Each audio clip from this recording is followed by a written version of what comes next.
Welcome to This Explainer. You know, if you've ever felt like your relationship is this complicated puzzle you just can't quite solve, or hey, maybe you just want to take a good partnership and make it truly great, you are in exactly the right place. Today, we're putting on the hat of an empathetic, seasoned counselor, someone who's literally sat through thousands of sessions, seeing both the total wreckage and the magnificent glory of what two people can build together. We're going to decode the practical, actionable secrets to a vibrant, resilient relationship. We're looking at the 7 pillars that create what our source material calls heaven on earth in marriage.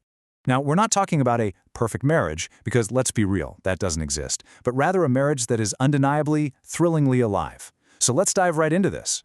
First things first, every marriage is hard. I really want to validate whatever struggles you might be facing right now. Because listen, the greatest marriages are absolutely not the ones that just magically avoid difficulty. No way. They are the ones that walk straight through it, together.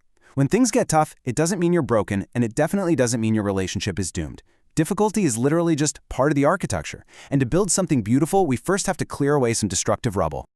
To do that, we have to absolutely dismantle the biggest lie in human romance, the destination myth. This is that toxic fantasy that you just find the right person and from then on, everything flows effortlessly. It's a trap, because the moment you hit a real argument, maybe it's 11 p.m. and you're fighting over something trivial that actually represents a way deeper issue, you start to think, oh man, I must have chosen wrong. I need to start over. But then there's the practice reality. Heaven in a marriage is not a destination you magically arrive at. It is a constructive, daily practice. You've got to build it brick by brick. So here is our blueprint for This Explainer. We're going to group these 7 pillars into 4 logical phases: laying the foundation, building the climate, furnishing the home, and future-proofing. Starting with phase 1, laying the foundation. This is all about honesty and turning toward.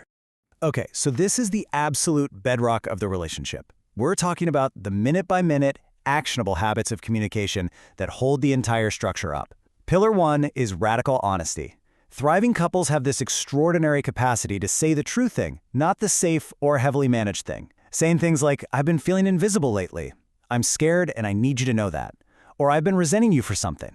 Let's be honest, those sentences are terrifying to say out loud.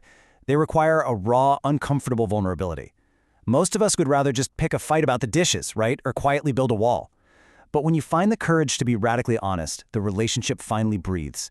The stale air moves out, and real, flooding intimacy rushes back in. Because you can't be deeply known if you're constantly managing what your partner knows about you. Which brings us to Pillar 2, turning toward.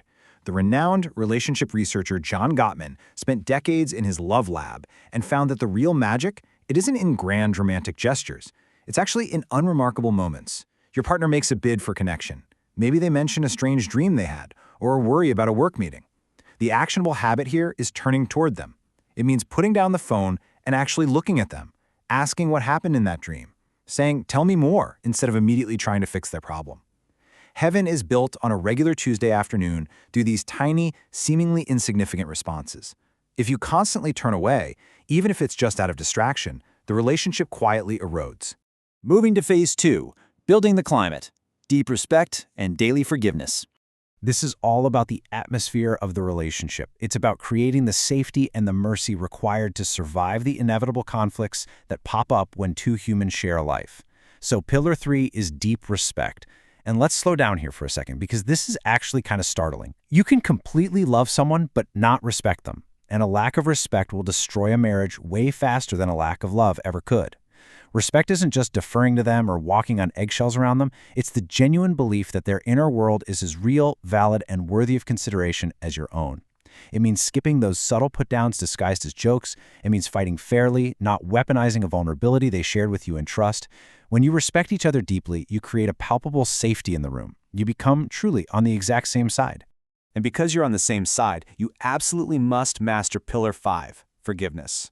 You have to forgive small things, medium things, and yes, those exhausting, recurring things.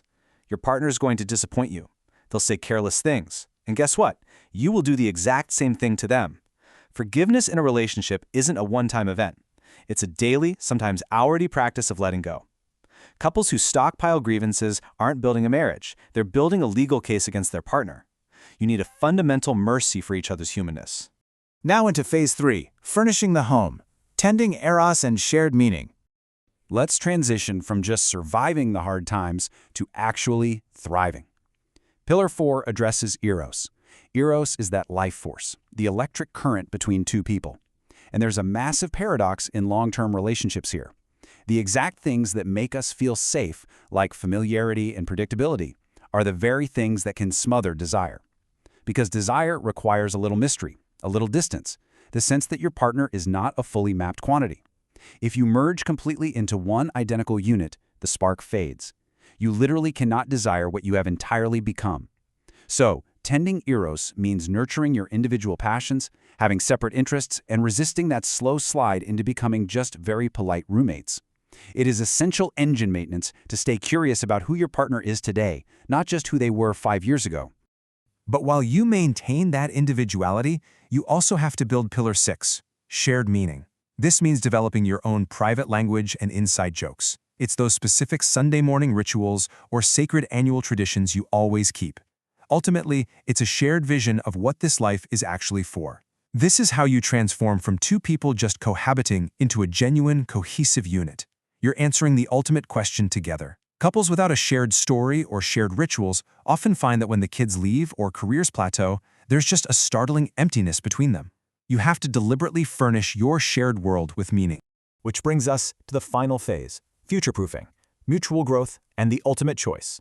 This is how you secure your relationship against the relentless passage of time by embracing change. Pillar 7 is mutual growth. On one side, you have divergence. This is where one partner goes to therapy, reads, and evolves, while the other just stays completely frozen. It's a quiet tragedy when a couple calcifies like that because the distance between them eventually becomes an uncrossable chasm. On the other side, though, is mutual growth. You must ferociously encourage and celebrate each other's evolution. Expanding individually brings more into the partnership. The richer and more evolved you become as a person, the more you actually bring back to the relationship.